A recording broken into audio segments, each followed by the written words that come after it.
Coming up on Roanoke County Today, we check in with Visit Virginia's Blue Ridge and look for bluebirds at Explore Park. This and more coming up on RCT. We're here today at Visit Virginia's Blue Ridge talking with Catherine Fox. Welcome to our show today. It's great to be with you. First, before we get started, tell viewers a little bit about you, what you do here, and what Visit Virginia's Blue Ridge does for the region. The team here at Visit Virginia's Blue Ridge, our goal is to attract visitors to the region, and there's so many fun things to do in the area. So it's about telling people our story. So in effect, we're a destination marketing organization, and with that, our goal is to bring people here and ultimately spend money and leave tax dollars here and revenues, and therefore investing back into our localities. And so along with that, there's a lot of branding involved. We have some good examples here of the vibrant branding you all use. Tell us a little bit about what is branding and how do you utilize it? So it's important that the Roanoke area and the Roanoke Valley is stated as a way that we all know it, but people outside the area don't necessarily know where Roanoke is located. So a couple of years ago we did some research, and the research showed us that people knew where the Blue Ridge Mountains are, the Blue Ridge Parkway, are all pretty much nationally and internationally known. But how can we resonate that with people to know exactly where we're located? They might know where Virginia Tech is located or Smith Mountain Lake, but they weren't exactly sure where we're located. So calling ourselves and branding ourselves Virginia's Blue Ridge gives people an opportunity to know that we're one of the largest metropolitan areas on the Blue Ridge mountain chain, and it gives people an anchor, and it also builds this vision of the Blue Ridge Mountains and how beautiful they are. So in that respect, we changed our branding to Virginia's Blue Ridge. It seems to be resonating very well with folks, and really starts to put us in and locate us here in the western side of Virginia. And now take us back to that original launch. When was that, and what was all the feedback that you received? So during the research, it started to really probably come more and more in line with the fact that as we represent Roanoke County and Salem and Botetourt County and Franklin County and the city of Roanoke, that the research was saying to have an overall name, the name seemed to resound much more clearly with Virginia's Blue Ridge, and that was about 2011. So when we did focus studies and we did different types of surveys, it really came up that this was going to work extremely well. So all the communities, they said, yes, this is a great way to brand our region, and it really has helped us in getting people from outside of the area to know where we're located. And now we're at phase 2. So tell us a little bit about that launch, what's involved in it. We are looking to freshen up the brand, to give it a new look, to really start to give people an opportunity to kind of sense the area and what we have, and just really focus in on staking our claim. So a year ago, we went through this process of becoming a mountain bike destination, or a silver level ride center. So that's been exciting because we're one of 15 in the world through the International Mountain Bicycling Association. It's really designated our region as an outdoor destination in many ways, not just for mountain biking, but all the greenways and Explore Park, and becoming a destination attraction off of the Blue Ridge Parkway. So that really started to help us stake our claim. So at the top of that list is mountain biking, and then there's so many things that go along and complement the mountain biking with outdoors, but then there's the cultural aspect and the dining experiences and the retail that all come together and make us a really beautiful destination for people to come to. So with that, we've started building creative around that message, and that's where we are through our phase 2 brand launch. It's still not quite, it's about 99% of the way there, but the launch is actually happening in the 1st of April. So you'll start to see some of that creative pretty soon. A lot of exciting things to see, certainly. And how will residents and visitors start seeing that new brand? So within that brand, in the phase 2, we've come up with video, and it's pretty much shapes our message, and it's very upbeat. It's very vibrant and colorful, and it really starts to showcase our region. I think much more so than people realize what we really have to offer here in Virginia's Blue Ridge.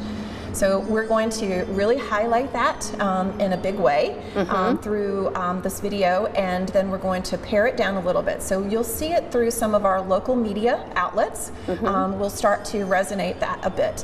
When we do that, we have found that if you tell people outside of our area that we're Virginia's Blue Ridge and this is our new way of attracting people to the area, that it's also good to make sure that the people here locally have a better sense of how we are attracting people, so that it all coincides with one another, so that the external markets and the internal markets can all talk to each other. So that's where we are, and we're excited to be able to launch phase 2 of the brand, and we look forward to doing that in early April. So folks locally will start to see more and more of the Virginia's Blue Ridge phase 2 brand. And I've seen a little sneak peek of that video, and it's quite amazing. It really showcases all of the wonderful things that we have here. So. It's, you know, sometimes we have a tendency as residents to forget all the things as you put them all into a beautiful segment that really highlights us. It really starts to get you excited and very proud of where we live. And what results are you hoping to get after this launch?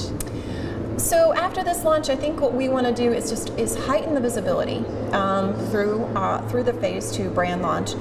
Attract more people to the area that never maybe considered Roanoke or Virginia's Blue Ridge as a mountain vacation destination. Right. So it's really starting to build local awareness through friends and family, which is sometimes our biggest word of mouth and the way to attract people to this region. So local people will really start to resonate more with more product. I mean, there is more product than ever before, from craft breweries to retail and restaurants, and Explore Park is really doing so much of that as part of the camping elements, and what will be the ropes course and zip lines and mountain biking down the road. So having Explore Park open year round is another opportunity for us to showcase the region in a longer time frame, all the seasons, and we just think that this is really starting to come into being, that this area is becoming more and more of a destination. So we think we'll see more people putting Roanoke and Virginia's Blue Ridge on their radar and looking at us for a vacation destination. That's great. We certainly have a lot of things in this region for people to come to see and do, so it's really exciting. And if people are looking for more information, where can they go? So there's a lot of ways to check us out. Social media is one. We are on Instagram, we are on Facebook, we are on Twitter as well. Those are probably our major platforms, but obviously the website is where we drive everyone to visit vbr.com. We have a blog that comes out with regular features of what's happening in the region, and that's probably the prime way of doing that. Or even our visitor center that's open 7 days a week year round in downtown Roanoke. Isn't there a newsletter people can sign up for as well? Yes, absolutely. There is an e-newsletter, a consumer e-newsletter that we send out to folks who are interested in various things. If they're interested in outdoor, we have an outdoor e-newsletter.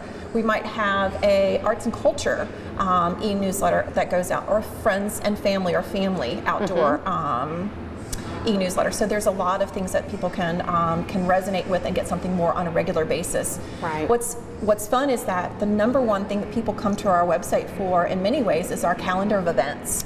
We have a calendar for visitors, and it's specific to visitors. Our guidelines are such that would this event attract a visitor?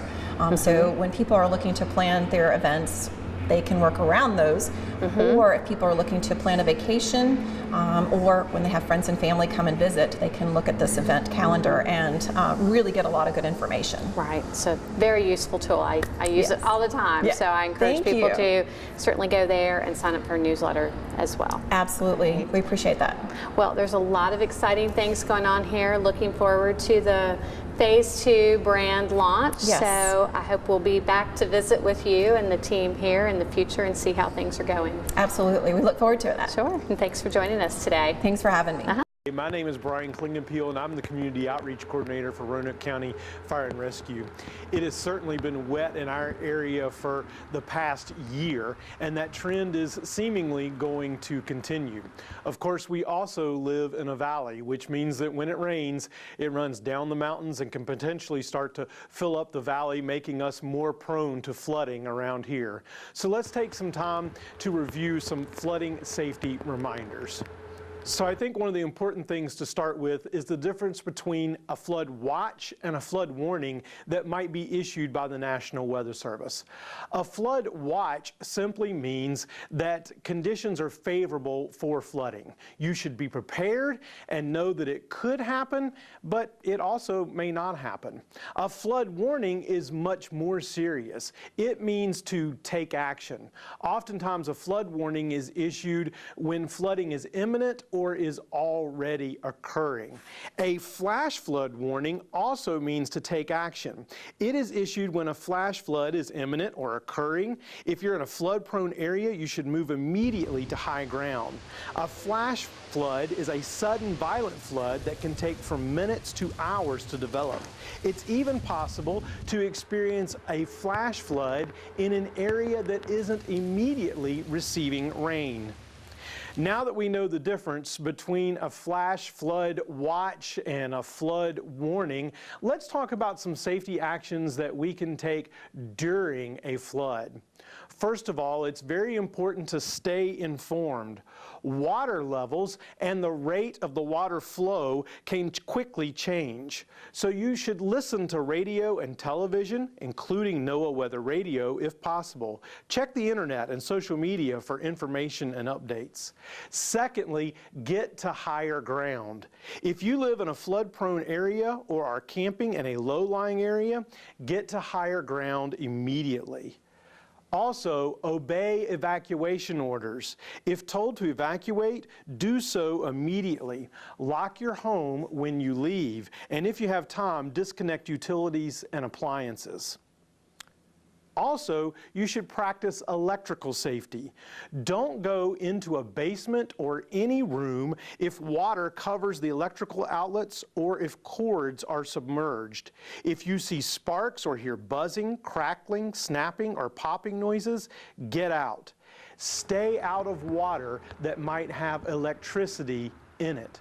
In fact, it's generally a good idea just to avoid floodwaters altogether.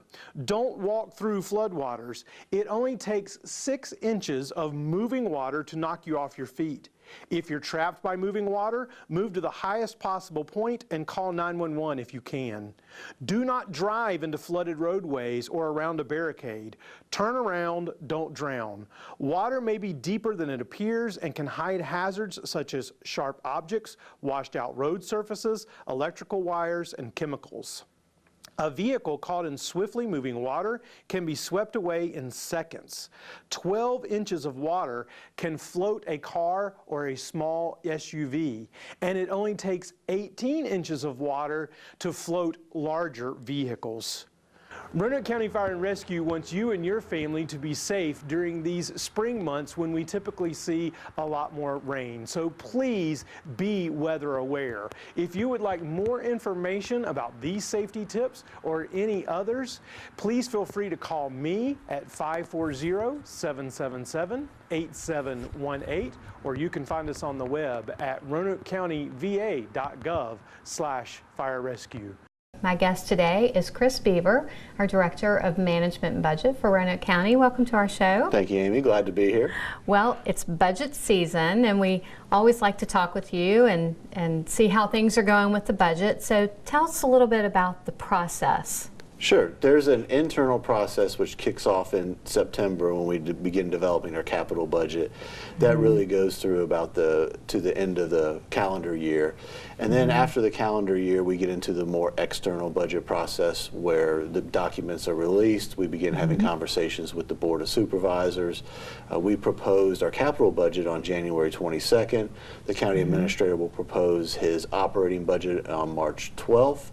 And then we have a couple of months of work sessions and public hearings, culminating with adoption of the budget on May 28th this year.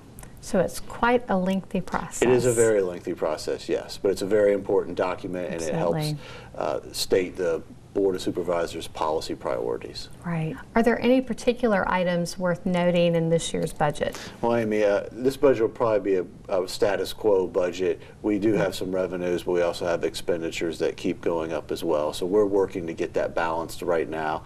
I will say that the most important asset we have in delivering services is our employees. So it's very important to our county administrator that we look at compensation adjustments for our employees this year. So we're working hard to develop a budget with the current tax rate that also manages to compensate our employees fairly. So at the same time of development of the operating budget, you're also working on a capital improvement program, or CIP. So explain to viewers what the CIP program is. Sure. The CIP is a budget that helps us identify and fund bigger projects in the county. These are often associated with county facilities, but can also be roads or other types of public works infrastructure, economic development projects, and technology, for example. Oftentimes you need to plan ahead for these projects and figure out how to finance the projects as well. So the CIP really gives us a long-term look at what our capital needs are in the county and how we're going to pay for them.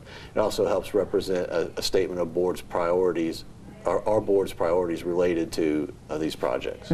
Okay, so there's a lot of work that goes into development of two programs. So. Certainly, and as I mentioned, the CIP has already been proposed. That was proposed on January 22nd, and that document is out there on our website for the public to look at. Okay, great. I was going to ask, what are some specific dates that are coming up that people might want to be aware of? Sure. March 12th is when we propose, the county administrator will propose the operating budget.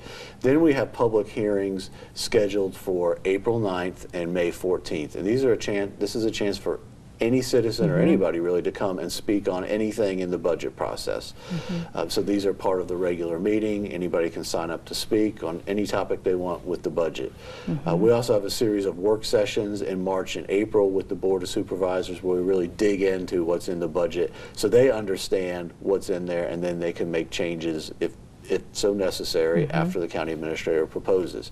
Then on May 14th we have our first reading, and May 28th, second reading and adoption of the fiscal year 2020 operating budget. Okay, and you mentioned a couple of ways there that people can be involved in this process. They can attend the board meetings, and there's public hearings involved, but also anything online people could look at. Absolutely. We put everything online. We put all of our documents online. So as I mentioned, our CIP document is already online on the management and budget page of the Roanoke County website.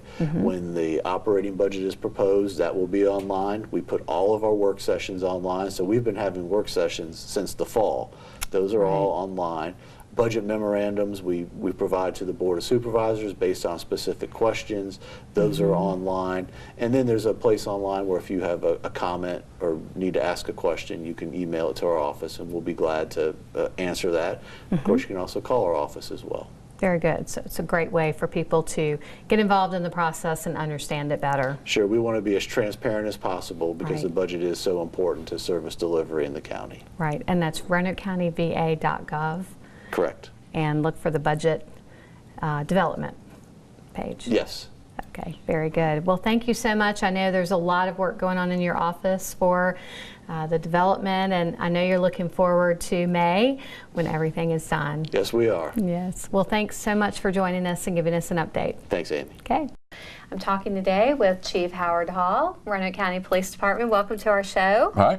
Nice to be here. Certainly no stranger to the show. You always have something, a new initiative, something going on at the police department. And so we wanted to share with viewers today about a new initiative that the department and other law enforcement agencies and businesses in the community are working on. It's a threat assessment team. So tell us what that is. Well, the background here is that from time to time, all law enforcement agencies around the valley receive calls or concerns from businesses or organizations, community groups, churches, schools, about a potential threat to their facility or the people that go there. And of course, our schools have established protocols for that, and threat assessment teams already built in. It's required of them, and we have historically worked with them on those. But for the other groups, it's a little more difficult.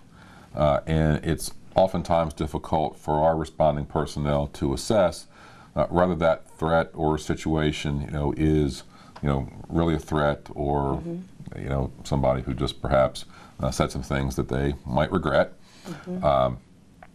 So the purpose of this team is to come together, and work not only with law enforcement, but with our business community and others who have an interest in this topic, to develop ways to better respond to this type of thing. So part of this is to work with organizations to prepare and have some prevention and promote safety in their organizations or businesses. But then there's also a response capacity. If a situation occurs, how can we respond better and make a better assessment about whether something is a legitimate threat or not. Right. And so if a business or an organization wanted to take part in this, they would contact one of the law enforcement agencies, and then what can they do? Do they come into the business and do an assessment of the building and any safety issues that might be there? Well, the first thing I'd suggest, if someone's interested, is go to the website. On the Roanoke County Police website, we've got a page for the threat assessment teams. It includes links to all the agencies that are involved. I think we've got around 30 people that are involved in this across the law enforcement agencies, as well as from the business community or citizens that are involved. So, there is a mechanism for a group that would want some sort of assessment to get some assistance with that. As well as dealing with a specific incident, essentially help them prepare to handle, because a threat can come from a variety of things. Sometimes it's a disgruntled employee or an employee who's been terminated. Sometimes it's a threat that's on an individual that's occurring from outside of whatever's going on in the business or organization. And domestic violence is a good example of that. Where a domestic violence offender may know that their victim is, in a certain place, and unbeknownst to anybody else in that area, and that becomes a problem. So we can help them work through and prepare for those sorts of specific threats. And of course, if there is a concerning situation, if there's a threat, we always want somebody to call 911. So that we can get somebody out there to immediately assess. But then, this group can help an organization work through how to handle. We can't give them legal advice. We can't make human resource decisions for them, but we can help with assess, the level and severity of what might be happening. So it's a good preparedness tool for businesses. Right. Okay. Unfortunately, particularly a small business, this is not something that they're generally thinking about. Right. In the day-to-day work of running their business and trying to serve their customers, they're not thinking about this bad thing that could happen. But in this day and age, it's important to think those things through, and that's part of the purpose of having this group. Sure. And I think, if I recall, on the website, there are some forms that people can look at to fill out to help in the assessment. Right. And then there's contact information on how to get in touch with the team. Okay. And it's the local law enforcement agencies. So Roanoke County Police, Roanoke City Police, Salem Police, Vinton Police. Also the police department at the Virginia Western Community College and the Korean Police Department are part of this, and you can see why they would have an interest in threat assessment as well. And as I said, we've partnered with a number of businesses that are active participants on the group, and can offer the perspective of the business person as opposed to just the law enforcement agency. Right. Okay. So they can recommend to other businesses that this is a tool they need in their toolbox. Right. Very good. Okay. And you said RoanokeCountyVA.gov, and then go to the police department page. Right. And find all the information and there's a link. Okay. And then someone will call them. Well, there's contact information on how they get in touch. Okay. Very good. Very good. Well, this is a new initiative, just launched recently, so I know that we'll be coming back to talk with you again soon and get an update on it, and hopefully it's going to be very they've already successful. had some contacts and some interest and been involved in some cases. Okay. So very good. we think it'll be popular. Good. That's good. All aimed at preparing people. Right. Good. Okay. Well, thanks so much for the update on things, and we'll talk again soon. All right. Okay. I'm Wendy Schultz, Tourism and Event Coordinator for Roanoke County, and I am so excited to have with us Victoria, who's our naturalist out at Explore Park, and she's here today to tell us about several of the new things that are happening this spring at Explore Park. Hello, how are you doing? I'm fine. Good, wonderful. Why don't we start with perhaps telling the folks about the Bluebird Project? Okay, we have a project with the Master Naturalists, Virginia Master Naturalists, and we're actually working with two different groups. And the Bluebird Project is the Blue Ridge Foothills and Lakes chapter of the Master Naturalist program. And what we've done is we've installed 15 Bluebird boxes in the park on a trail system where the monitors can easily check on the bluebirds once a week starting at the end of March. Wonderful.